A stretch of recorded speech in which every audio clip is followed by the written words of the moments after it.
Don't tell them they did great. Tell them something to the effect that that was the right idea. Let's make it better. Tap on what they're doing that's good and then carry it from there. But if you don't tap onto it, guess what happens? You lose them.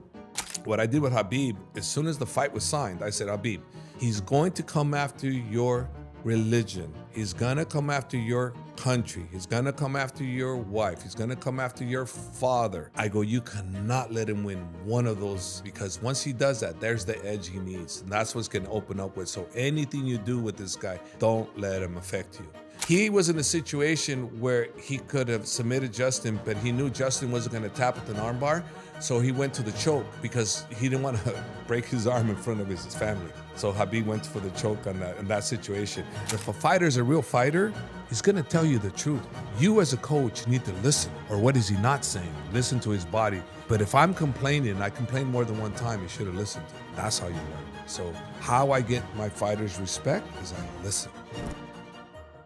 Hello and welcome to our podcast, Principles of Growth. Tonight, we have a very special guest, Coach Javier Mendez. Thank you for joining us. Thanks for having me on. Sorry I'm late. I didn't mean to be, but this is Dubai. Traffic is bad everywhere, but it's beautiful in Dubai. And even regardless of how hot it is, it's such a beautiful city and beautiful people. I love being here. Yeah, how long have you been out here, Coach? Well, I got here since 2019. Every time we had fights, when Khabib was the first fighter here that entered the UFC. The UFC was in Abu Dhabi, and they made an arena for us back in Abu Dhabi in 2019 for that fight to happen here with when he fought Dustin Poirier, in 2019. Yeah. And I've been here every year after that because we've had some kind of fights going on. And now I'm here whether we have fights or not because I love it so much. And it's just like my second home. Yeah, fantastic. We wanted to speak to you about principles of growth, of success, because you in your career as a fighter yourself and also as one of the most accomplished coaches of all time in the MMA world, we always try to extract wisdom from those people who we talk to. So what the first question that I have is, when you came into combat sports, was it something that was natural to you when you started? I think you started when you were 6 years old, right? Was it? Oh, well, that's Khabib. No, me, no. I started in. I did something by pure accident where I was walking when I was 12 years of age. We lived right next to Silverdale Middle School, and that was the name of the middle school. And we were walking by the cafeteria one time after school, right? It's closed. And my elder brother and I saw some boxing going on. And so we went inside and we did a little bit of boxing. So I started doing any kind of competitive anything at 12, but it only lasted like maybe 6 months. After that, I quit. Oh, okay. Yeah. So what made you quit? I think the fact that it was so tiring. No one told me. The coaches didn't instruct us. You know what it was like? You're going to laugh. We'd go Tuesdays and Thursdays to boxing practice. You know what it was all about? Putting on the gloves, and sparring, just fighting. That's it. No jab, right hand, and then the guy'd come back to the corner. The guy's smoking a cigar. They're giving you instructions. It was like, I'm thinking back, it was crazy. Well, no one ever told me I had to run. So it was so tiring when you go in competition and you're out swinging for the fences, right? And you go, your lungs are burning. And you're going, man, this sucks, So that's what happened. It's like that competition, no one told you had to run. No one told you had to run. So I think I was just sparring, that's it. But no, you have to put in the work. So earlier on, I learned that if you want to be good at anything, learn it. Do the right principles that it takes to be successful. And that was an example of not learning it and actually having horrible teachers. And what made you come back? Was it a good teacher? Was it something that, that you thought, okay, I'm going to do it again? Or was it? Okay, what was it that made me come back? Well, I didn't come back to boxing because I came back to the martial arts. And why I came back to the martial arts, because when I graduated from high school, I almost got in a fight with the drug dealer guy.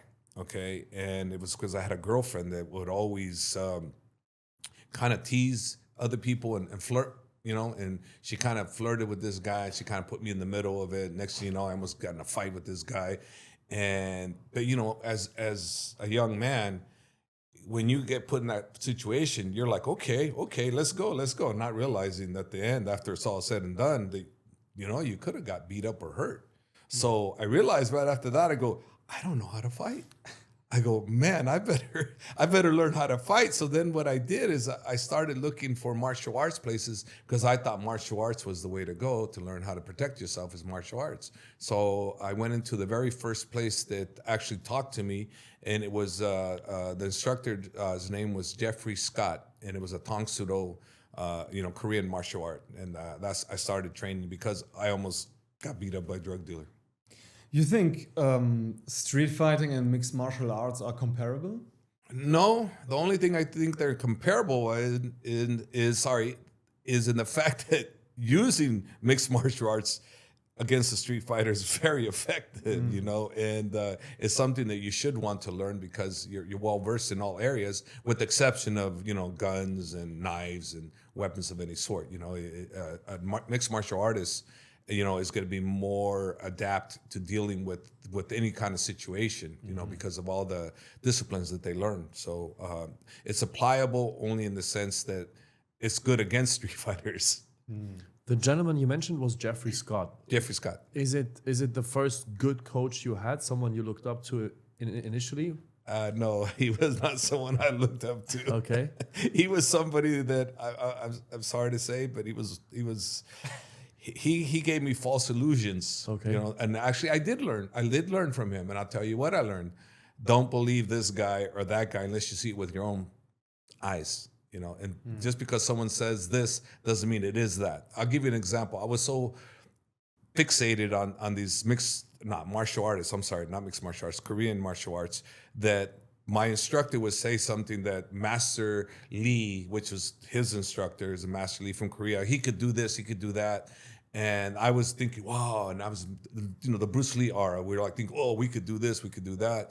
And I used to always think, how is it that only if you're an Asian, you're the baddest dude around, but if you're American or you're something else, no, they're not as equal to the Asians. But yet, I used to always tell myself, like a Benny Urquidez, who's a very famous American fighter from the USA, he would fight in the ring and he would actually compete, but yet he was not better than these martial artists. Because why? And I go, well, did these guys ever compete? No. I go, well, logic tell me, well, how can they be better than this guy who competes at something, right? And so I started getting ideas of a reality check, I guess, and the biggest reality check, you're gonna laugh. I'm telling my brother, his name is Mike, he lives in Las Vegas now, and I was talking to him about Master Lee, what Jeffrey said. He goes that Master Lee was so good that you could be shooting a gun from like 20 feet away, and he knows by the way you're gonna shoot, he'll be able to move out of the way. And my brother goes, what? What'd you say? I said, yeah, Master Lee can move out of the way. He goes, really? He can move out of the way? He goes, yeah, he can move out of the way. He goes, how much do you pay per month? I said, like $99 a month, and he goes, okay, do me a favor. Give me the money because you're spending your time. And he starts cussing all these words. He goes, you're wasting your effing time with this guy. What the hell's the matter with you? This guy, I said, because I even got so pissed at my brother. I said, yeah, even if a machine gun was on him, he'd be able to avoid it. That's how brainwashed I was, Oh, really? And I started realizing right then and there, my brother gave me that wake-up call, like slap, slap. And I'm going, boy, what a dingbat I was, And I'll be honest with you, right after that happened, my brother woke me up, but then this is what happened. I met the master for the first time, and I was expecting to see this, things that I was, the illusion of what I was told.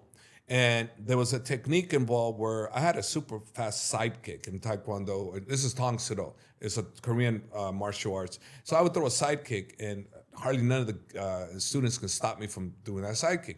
So one of the students, he says to the Master Lee, he goes, Master Lee, how can we stop Javier's sidekick? So he said, oh, you have to do, my hands are up here. He said, just drop. When he sidekick, just drop. So he goes, his hands up here. He goes, okay, Javier, kick. I kick. No problem. I kick him. No problem. I kick him. He couldn't drop fast enough. I kick him. So Master Lee kept doing this. My elbow was, his elbow was up here. He kept dropping it. And he kept dropping it. And then I had to the point where I only had that much, distance between here and there. So it's like I kick him, and his body do this. Guess what? Look, your body do this. The elbow digs right into your shin part, you know. So it started hurting, you know. So I'm like telling myself, I go, what? Why would I kick him to his body when his head's wide open? I would never do that. It was stupid. It's logical, right? Why would you do that? You see somebody, you see he's blocked there, and you know what he's gonna do. Why would I kick him there? There's no room. So then I got so totally disillusioned with that mentality. So from that point, I went on to join this gentleman by the name of Ed Perkins, who was a PKA guy back in the days. That's when the Professional Kickboxing Association started. I went to train with him. So then I got a reality check on what that was about, and it was more real. So it started from that type of mentality of training, but it started awakening me from when I saw what was not real and what was real. Oh, I think Bruce Lee got so famous then.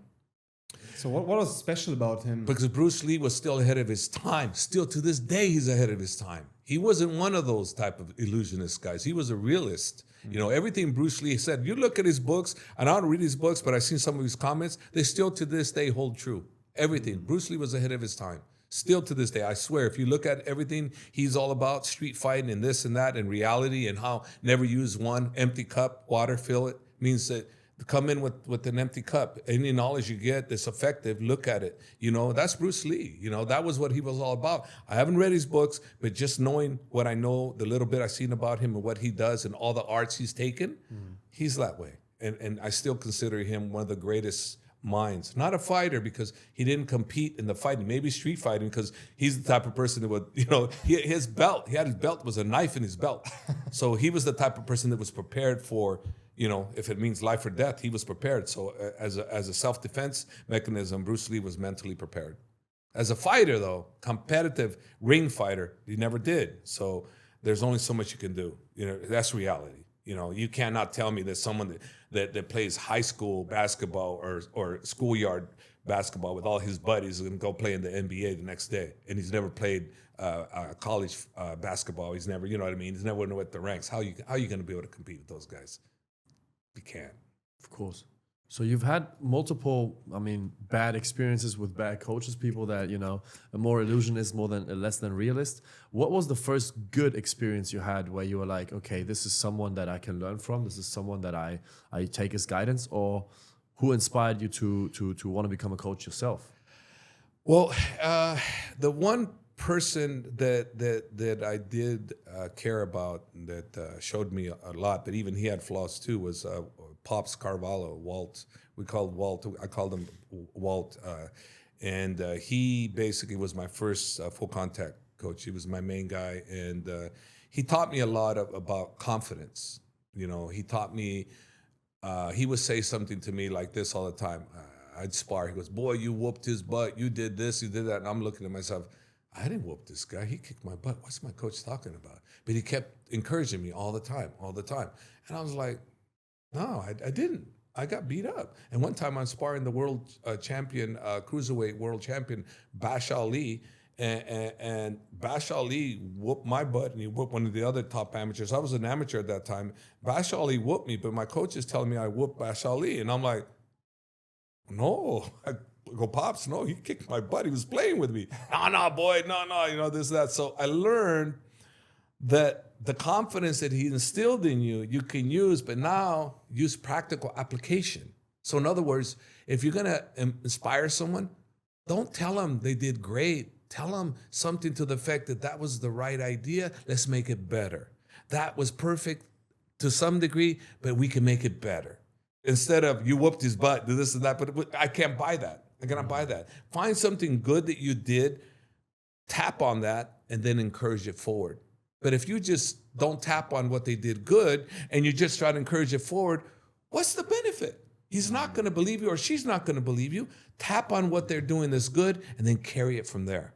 But if you don't tap onto it, guess what happens? You lose them. They're lost. Yeah, that's a great point. So also for leadership and leading people and developing them, you have any other strategies you are using every day to train these mind games for your fighters and also for yourself? Yes, I'll use an example. I use my most famous guy, Khabib Nurmagomedov. When he was going to fight Conor McGregor, the very first thing, when Khabib and Conor started that fiasco, when Khabib went after Martin Lobam, which is one of Conor's training partners, and he slapped him because Lobam said that if he ever seen Khabib on the street, he would slap him. Like, and so Khabib saw him.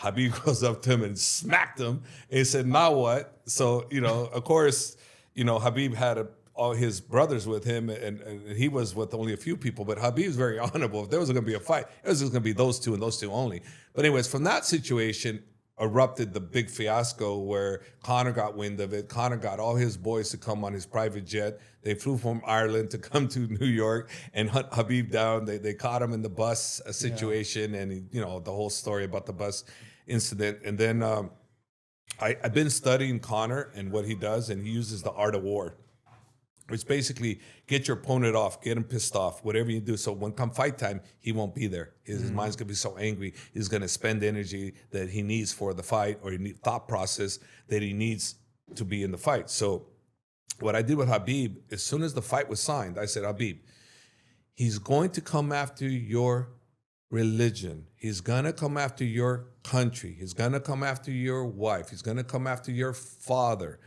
I go, you cannot let him win one of those, because once he does that, there's the edge he needs. And that's what's going to open up with. So anything you do with this guy, don't let him affect you. So that was said on the first day, but every day, almost every day, not quite every day, but almost during the whole week, I would tell him 4 or 5 times, he's coming after your family. He's coming after your religion. You cannot let him win, because we're going to shut him down everywhere. When the press conference, everything, you got to shut this guy down. You got to control yourself, stay relaxed, because you win, you're going to start off the fight on a winning note. He's going to be angry. He doesn't know what to think of you. So he doesn't see the roadmap to you, but you're going to see the roadmap to him because you're angry at him and he doesn't know. He's confused. So he's going to be at a disadvantage where you have the advantage. So stay on track, and that's exactly what he did. Stayed on track. And the main thing is that, like I said, Conor's using the art of war, and that's to anger your opponents. And was that something that you had to continuously repeat? Because the way I always saw Khabib as someone who's very disciplined, who has his mind together. Is that still necessary with even someone like Khabib, who's so disciplined, so well composed, to constantly, as a coach, to remind him what to do, what to think? Yes, I'll give you his last fight with Justin Gaethje. Okay, with Justin Gaethje, it was the worst camp Khabib's ever had. The worst camp he's ever had. It was not a good camp at all. He came in to training camp with the mumps. In Russia, they don't vaccinate for the mumps. So his jaw was out like here, So when he came into camp, he had to take some days off because he couldn't train. Then he trained a little bit. Then he got the mumps again.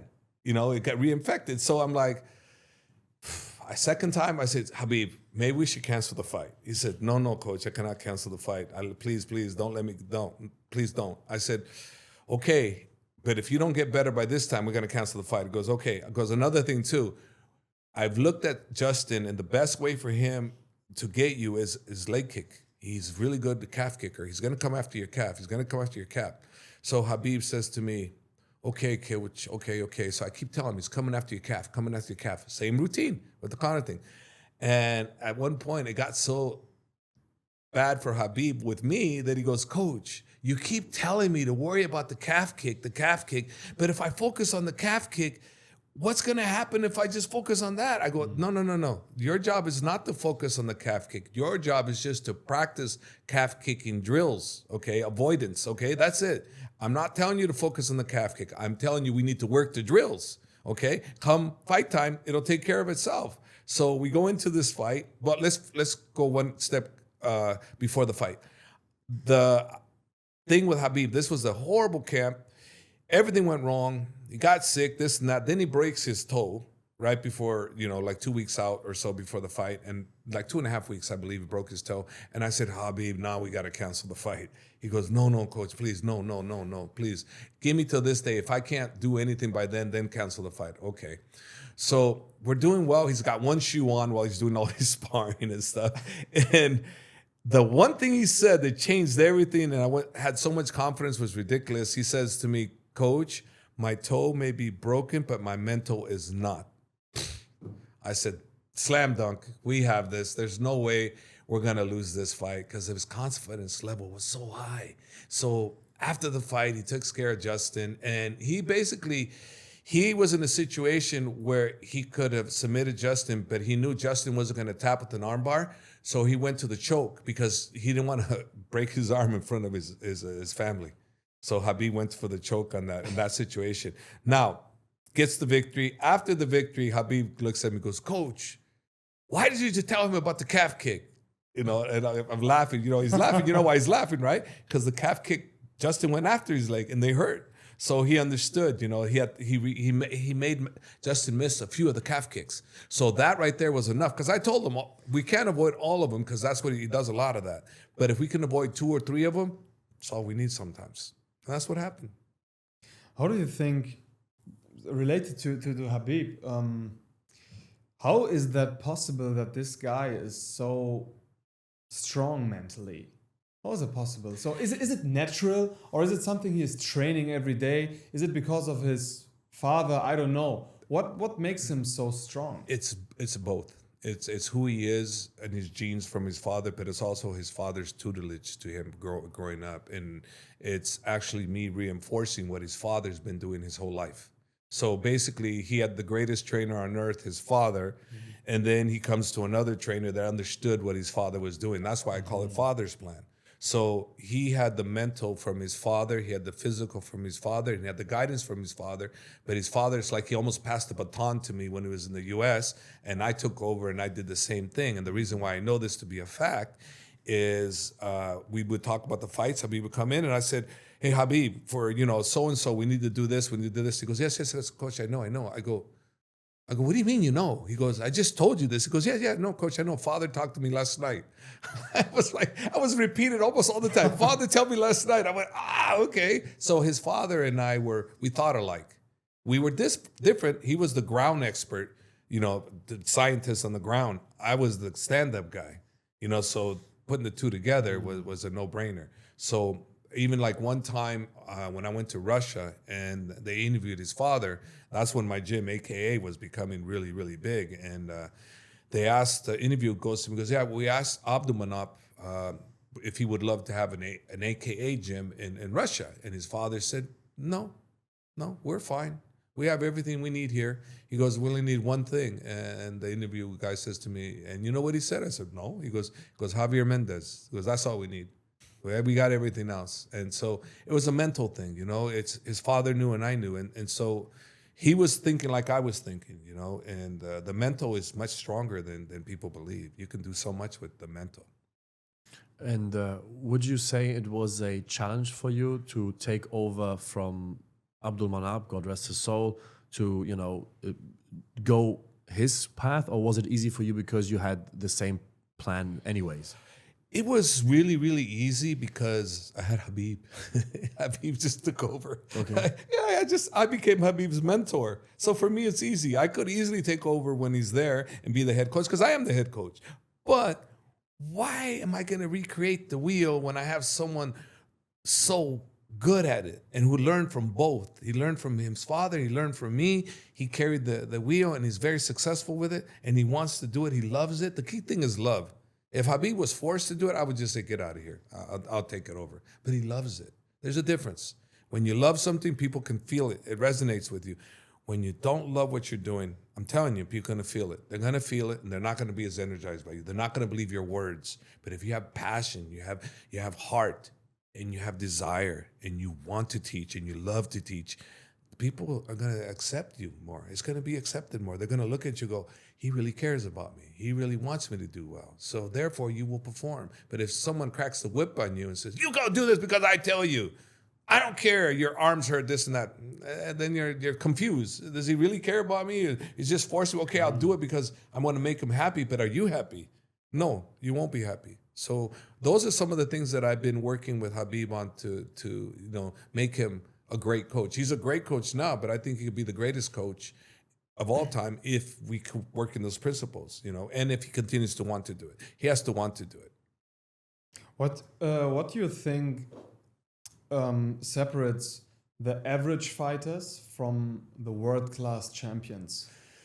The desire and the consistency and the being there on time, the not taking vacations, the not, it's like I have a fight. I'm training. I'm getting up in the morning. I'm doing my road work. I'm not going to go, oh, I have a wedding I have to go to, or I have this I have to go. No, the world champions are there. They're doing their work. They're doing the things they love to do. And sometimes they can deviate from one plan, but most of the time not. And I'll give you a perfect example of somebody that did something that he loved and still was successful. DC, Daniel Cormier. Okay, Daniel Cormier, when he first came to me, he was a natural. That guy was a natural coach. And I told the manager, I said, man, I don't know about him as a fighter, but I don't care because that guy's a God-given talent in coaching. I want that guy here. He's going to help us because he loves coaching. I see it in him. So I wanted him there for that reason. So fast forward, here's DC. He's fighting and he starts because he loves wrestling. That's his love. That is his love. So he's got to fight 2 weeks out, the week of his competition. This guy is supposed to train on a Saturday, do his cardio, do his training with all the guys. But guess what's happening on that Saturday? There's competition with his kids, wrestling competition. Okay, you're thinking, okay, DC's going to be training with us because that's what a real fighter should be doing. Nope, not one time. Not one time. He was there with his boys. He was going to support them and he's going to coach them, and that's what he did, and you had to accept that. But it didn't matter because he loved it, and because he loved it, he performed well, and there was no fight from our side, so he had no friction between us. So his confidence, his mental was good, so we have to learn to adapt to certain situations. We can't always look at this is the principle, this is the principle. Sometimes you can deviate and still get to the same spot. You don't have to follow the same path as everybody else. You can go here, but you're still going here at the end. You're still going to end. You're still going to end right in the middle. If you focus and you stay strong on your beliefs and your desires, if you do that, you will reach that goal. If you don't, if you say, hey, I'm not going to go this, but I want to go hang out with my friends. I'm not going to train. Okay, that's a guy that I don't want to train. I don't want to train because he doesn't want to. Why should I want to? So if you don't want to read the book, why should I make you read the book? You're not going to remember anything unless I force it on you. What good is that? At the end of the day, he's still going to remember you forced him. How do you deal with when you see someone of your fighters slipping up, being less motivated, not doing the things that he's supposed to do, maybe because he's lacking confidence or because he doesn't want to? How do you deal with it as a coach? Do you talk to them directly? Do you just let them be? You talk to them directly, because if you don't acknowledge what they're doing, but you do it in a nice way, you're not mean. Like someone is not training the way he's going to, I would say, hey, what are you doing? I go, oh, I'm going to go here and I'm going to, hang out with so-and-so. I go, isn't that training time? Yeah, coach. But, I'll get my training after. I go, but you're not with the team, et cetera, et cetera. Oh, yeah, you're right. I go, well, maybe you should think about structuring your thing after training, not during training. Like some of the fighters, sometimes they would do things like they would make an appointment for medicals, right? Getting ready for a fight. And they make the medical appointment during training, team training. And I'm looking at guys, what's going on here? I go, you have all day to make this, and you make this during team training, the time that's most important. Do you really want to fight? Because if you don't really want to fight, then maybe you shouldn't be here. I don't say get the hell out of here. I say maybe you shouldn't be here. Maybe this isn't what you need, because you need to be here for training. That should be number one priority. If I go to do my job and I'm out playing hooky and I'm not going to do my job, is the employer going to want to pay me? I'm not going to get paid. Deservedly so. I don't deserve to get paid. You have to put in the work to get your payment. And if they understand that, then they know, okay, I get it. I need to be here if I want to advance my career and I want to get my payday and I want to do the best I can and be happy with my performance. But if you're not there and you're avoiding it, what good is it? What's the results? So you remind them, but you don't force them. Never force them. Never force them. Never force them. Never. I'll give you a funny one. One of the fighters named Abu Bakr, we used to do 440s. We run 440s around the track, and I used to make them run as fast as they can. And they have to be under 1 minute, 30 seconds to go full blast around the track. And after that, they get 1 minute rest, 1 minute rest, 1 minute rest. And they have to go again, but they still have to be under 130. It sounds easy, not easy, very difficult. So after 2 of them, Abu Bakr goes, Coach, I'm tired. Can I rest this one? I said, you're tired? He goes, yes, Coach, I'm tired. I said, okay, go ahead, take a rest. No problem, take a rest. He rests, right? Now he's got a rest while everybody's still doing their running. Now he says, okay, I'm ready to go. No, it's okay. Just stay out here. It's okay, rest. Don't worry, rest. You're tired. And he has to listen to me. So he's like, okay. So he's like, and you can see he's like, and he's like, going, Coach, please let me run the next one. I go, you want to run the next one? Yes, please. Okay, I'll tell you what. You better give me this time. And if you don't give me this time when you run, then I'm going to make you do 3 or 4 more. Okay. So now he wanted to show me. So he runs, he does exactly what I wanted. He actually went like 5-10 seconds under what I wanted, because he wanted to show me. He wasn't forced to. He wasn't forced. I didn't force him. He wanted. Okay. So that was the key to my success. I never force anybody. I get them to want it. You want to be successful, you have to want it. You can't be forced into you, because if it's forced into you, then how are you going to enjoy the money? You're not going to enjoy your job. So what you should do, and I've told some people like this that they had that situation where they're making a ton of money, but they didn't really enjoy it. And I said, Lord, listen, if you don't enjoy what you're doing, then use what you're doing to go into somewhere else, but enjoy the process that you're going to save all that money to go into another field that you're actually going to enjoy. So don't give up that opportunity that's feeding you, that's giving you these opportunities. Use that as opportunity. So go to work knowing full well, this is short term. You're going to go over here, but you need to save your stuff. Use what you can here, collect it, put it in an area you really love. And that's worked for a lot of people. Maybe related to that situation, how do you think you can gain respect from such strong personalities? Well, the respect comes from, the proof is, I tell you something, it's the right thing, you make the decision to do it, and I reward the results by letting you know that what you just did is what we were working on. This is what we're talking about. So they see it firsthand. They're not told, trust me, you're going to do great. I'll give you an example. We were talking about the coaching and how sometimes, we as fighters, like I was that type of fighter that my coach said this, I did that. Well, when I was fighting and I was already a world champion, my coach decided to change up the routine. And he says to me that we're going to change up the routine and we're going to do like double what we'd always done. And I used to tell him, I go, Pops, why do I have to do double that work when it was fine before? He goes, no, trust me. This is going to work. It's going to work. You're going to be stronger. I said, okay, but it doesn't make sense to me. So I did everything he told me to do because I have to. If he tells me to do it, I have to do it. So I did all the work, but I was starting to get burned out really bad. And I went and told him, Pops, I can't even lift my arms sometimes. I go, why do I have to do this? He goes, trust me, my amateurs did this. I go, Pops, they're going 3 rounds, okay? That's 3 rounds. I have to go 12. I go, there's only so much the body could do. No, trust me. So I did that. I go into my fight. I lose my fight. I had no energy. Zero energy. So I learned that if a fighter's a real fighter, he's going to tell you the truth. You as a coach need to listen. What is he saying? Or what is he not saying? Listen to his body. But if I'm complaining, I complain more than one time, you should have listened to me. And that's what I'm trying to say here is you have to listen. And that's how you learn. So how I get my fighters' respect is I listen, and I don't just go, no, I really listen. Then I provide a solution for them, And one of the ways that it enabled me to become a better coach is I would tell, like I'll use Cain Velasquez. I would teach something to Cain Velasquez, and I would say, Cain, do me a favor. Whatever I teach you, if you don't understand it, don't do it if you don't understand it. Get you to understand it the way you need to, and then do it, or don't do it. If you don't want to do it, don't do it. Don't do anything because I tell you to do it. Do it because you want to do it. But if you don't understand it, I don't want you to go do something because I tell you. Don't.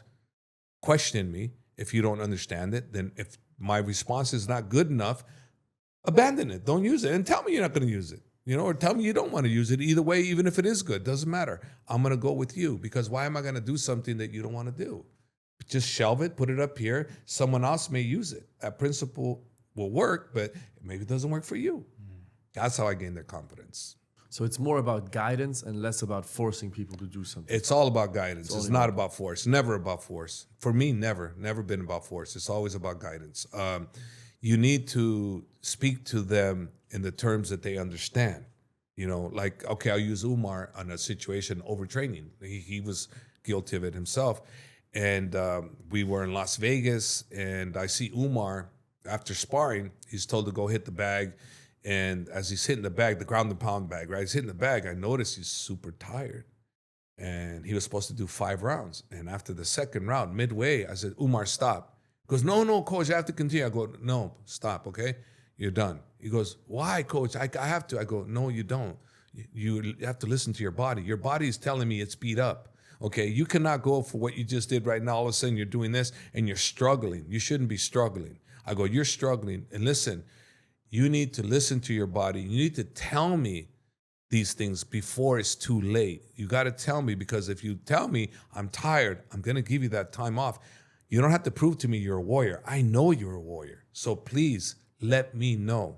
Okay? So he says, okay, coach, okay. So the next day, he went to wrestling practice and he was going to train at night. He calls me, goes, coach, I did wrestling, but I'm so tired. Can I take tonight off? I go, yeah, absolutely. And I said, you know what, Umar? I love you.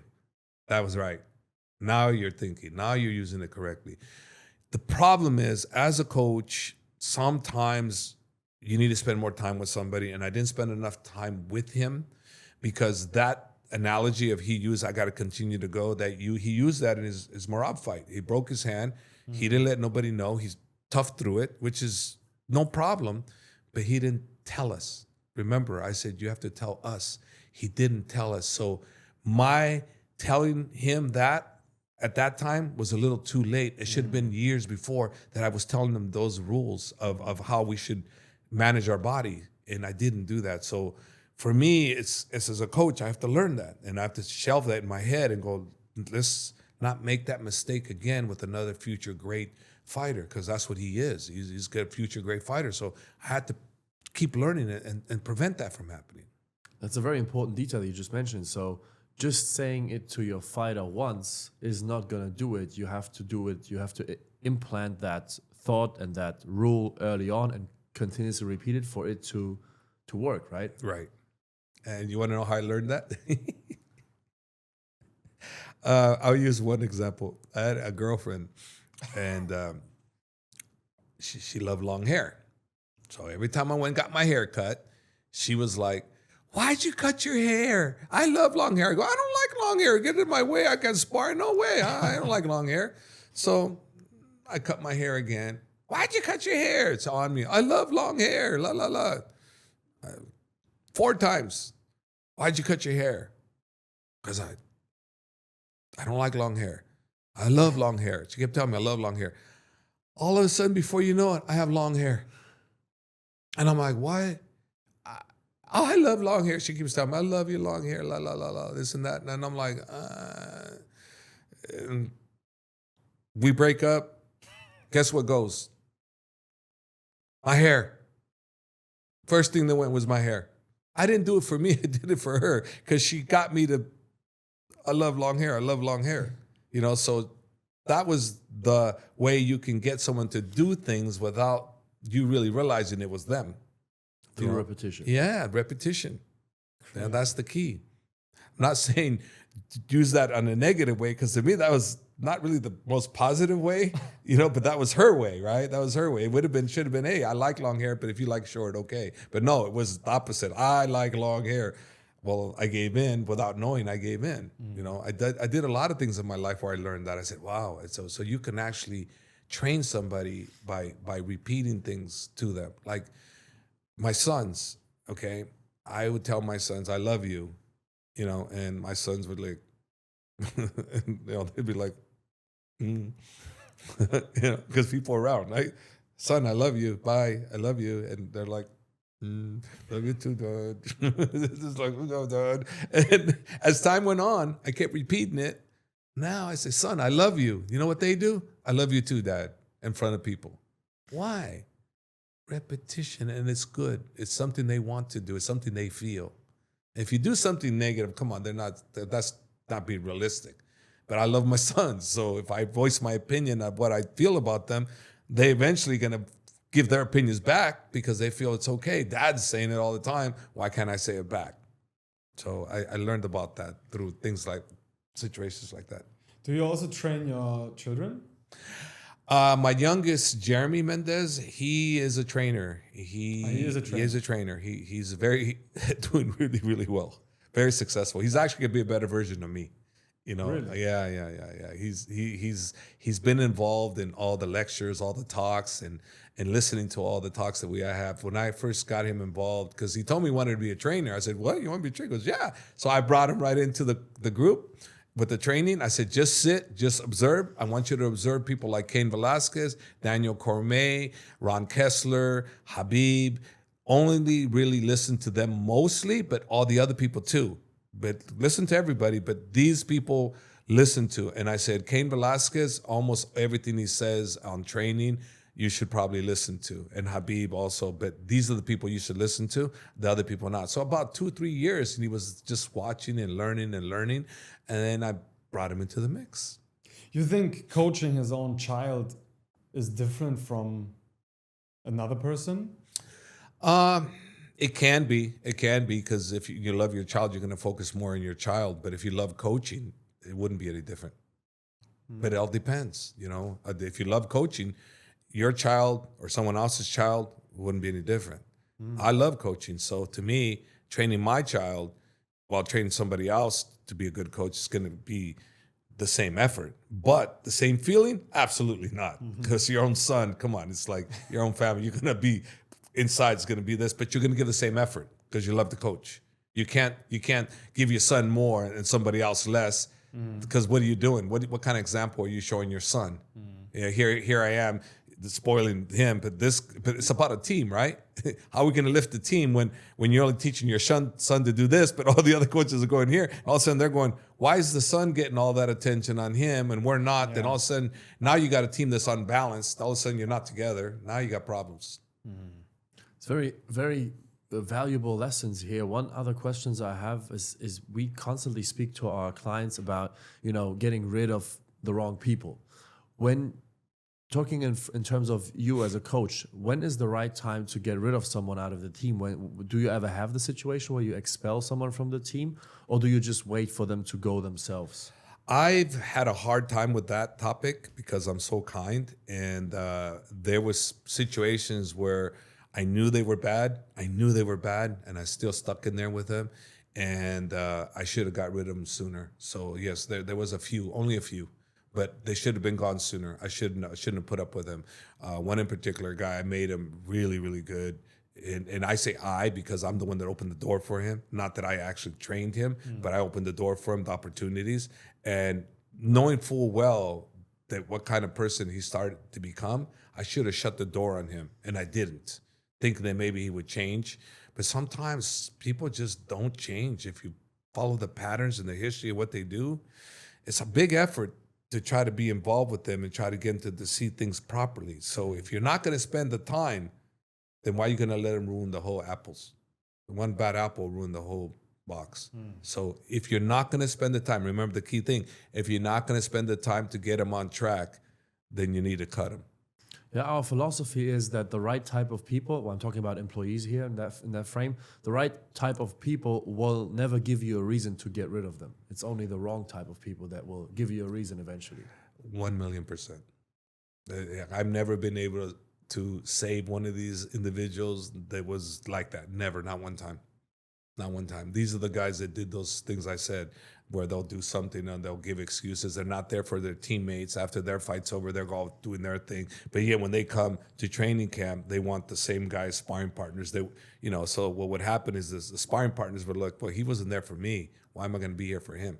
So those type of things, that kind of mentality, those guys have never amounted to their full potential. Even though they're great talent, doesn't matter. You don't amount to your full potential. Also, one last question, also related to that. So we are always scouting new talent for our business as employees.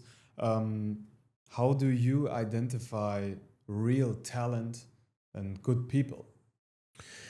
Well, the first thing for me as a coach, I have to identify the talent.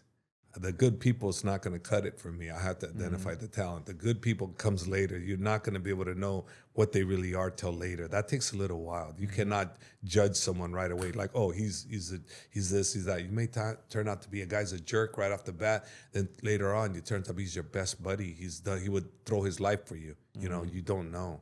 So I look for the talent. So in the business perspective, I would look for, see who's the most qualified to do the job, who has actually got a track record for doing what he's doing, who's actually got a love for doing that. But that's what I would be looking for. You know, that's the number one thing, is can they do that job? Then I would look into everything else, because you don't know. How many times do we hire somebody that we think's the right fit? He knows everything, this and this and this and that, and then he turns out to be a bad person. Or what about somebody that doesn't qualify? And he's a bad person, and he doesn't qualify. So what do you got? A double whammy. But at least this way, if you hire the person that's qualified, then you can find out what kind of person he is later. If you think he's a good person, then you can ride on that, right? But if you think he's a bad person, but he's super, super qualified, would you not hire him? I would think that I would say this to him. I said, you know what? You're this kind of person that I think you're kind of a jerk. I think you're not quite suited for this, but you're so good at what you're doing that I'm going to give you that opportunity to prove me wrong.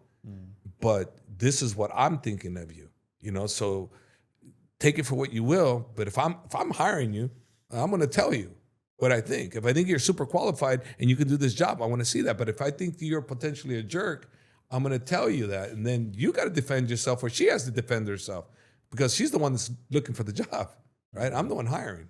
So who's in control? Me. Yeah. That's what I would do. One thing I greatly admired about you and your team is that even though some of the fighters have achieved great financial success, I have not seen the behavior of, going crazy. Like they stuck to their ways, most of the guys, especially the guys from Dagestan. Is that something that you as a coach prepared them to do, or was it instilled in them from Abdul Manap? How was it? That was instilled from Abdul Manap in the religion. That had nothing to do with me. The way they grew up, the way they think business-minded. Abdul Manap gets full credit, 1,000,000% for the way they behave and the way they think about business. And Khabib now, to me, gets full credit for what he's doing. I really admire him and how he stays on task with his boys. And, he'll go way and above to make sure his guys are taken care of. I really appreciate and admire him in that regard, and how their core religion is what keeps them band together. There's no way those guys, they're brothers, they're through and through. They may not be blood related, but they're related in their hearts. Yeah, it's always very admirable. Yeah, no, I think that was a crazy podcast. Yeah, it was very interesting. We have your book coming up. Yes. Maybe you'd like to, because today for us we always ask these types of questions because we like to learn. And for the people that are not as, lucky to be sitting with you in one room, maybe you can tell them about the book that you have coming up. Well, yeah, I have a book that's coming out that's, it's basically on how every person in daily life can use the principles of coaching to enhance their situation in life. I'll give you an example. I have a friend of mine, Foz is her name, and she has 2 daughters, and she has one daughter, Layla, that has been off track a little bit, and she was lost. She was confused as to what to do with her, and I said, well, tell me something about her. So she said things like this and that, and I'm going, it sounds to me like what she needs is love from you and encouragement from you more than anything, and I think if you start that path to show her that you care about her and this and that, and because I know you care about her, but maybe sometimes tell her and show her more, and then you'll find that maybe those results are going to come around, and she did all that. Her daughter turned around 180 degree, is so into what the mom wants and wanted to please her mom. She got what is that, student of the month type thing. She got great grades and everything like that. Her attitude's fantastic. Turned it completely around from mother being lost to mother being very, very happy with her child. I have actually one last thing, because that touches on something that I have in my life. Maybe you have some advice for me. That's completely off script right now. I, as the oldest brother I have an older brother as well, but I'm in the house. I'm still the oldest. Always was the provider type of person. I take care of my family and I take care of my younger siblings. And I struggle with understanding my younger siblings who are not as driven, who are not as motivated. How would you deal with that type of situation from a perspective of a coach? Like, do you just understand the person? Do you build up their character? Like, how do you deal with the fact, like, how do I formulate it? But how do you deal with not being able to train someone the way you were trained? In the sibling situation, I would encourage them to help you and ask them that question. Do you want to help me? I've been here helping you guys. I need your help. I need your love. I need your support. How can you guys help me? What are you willing to do to help me make our lives, for our parents, for you, better? If you don't ask those questions and you don't get them involved in your life, then they're just going to keep feeding off you, and they think, you're my older brother, no problem. Yeah, we'll take his money, no problem. And I'll give you an example that happened to me is my elder brother, one time I was late on my rent, right? He paid my rent. And no complaints, didn't say nothing to me. And I took it for granted. So one day I was running track with a friend of mine, and my friend, he stopped me from running because I used to be one of those I would have, could have, should have. I mean, I could have been a champion. I could beat that guy. I could do this. I could do that. And he stopped me. He goes, hey, you need to shut the F up. I go, he's looking at me like, what? He goes, I'm tired of you talking about what you could or what you should have. You've never done anything, so shut the hell up. And another thing he said, your brother, you should be ashamed of yourself. Your brother's supporting you. You should be supporting yourself. How old are you? You got a job. Why are you letting your brother support you? You should be supporting yourself. So I got a hardcore reality check that, like, hey, support. My brother didn't say it to me, but if my brother had said to me in a nice way, he didn't say it so nice, but if my brother had said it in a nice way, I think I would have responded the same way, because I didn't want to not support myself. I wanted to. So I think you can adapt to that, ideology that you can instill in your brothers and sisters. That, hey, help me out here. Let's work together. I'm here. What do you guys need? What do you want? Because what can you do? What can they do? I mean, you got to be able to ask those questions. What can you do for me? Well, I'm not doing nothing, brother. You just keep supporting me. I'm going to keep taking. And you can say, okay, I'll keep supporting you, but when you're of age, maybe I won't. I mean, there's those things. I mean, there's always repercussions, right? So it's up to you on how you want to handle it, but I would have conversations. All right. Perfect. Coach, thank you very much for taking the time. Thank you very much. That was extremely interesting. You sure that was good? That was very good. Yeah. we always take the information from in between the lines. But for everyone watching, if you'd like to see more of Coach, do they follow you on Instagram, or do they just AK Hab on Instagram? Yeah. All right, fantastic.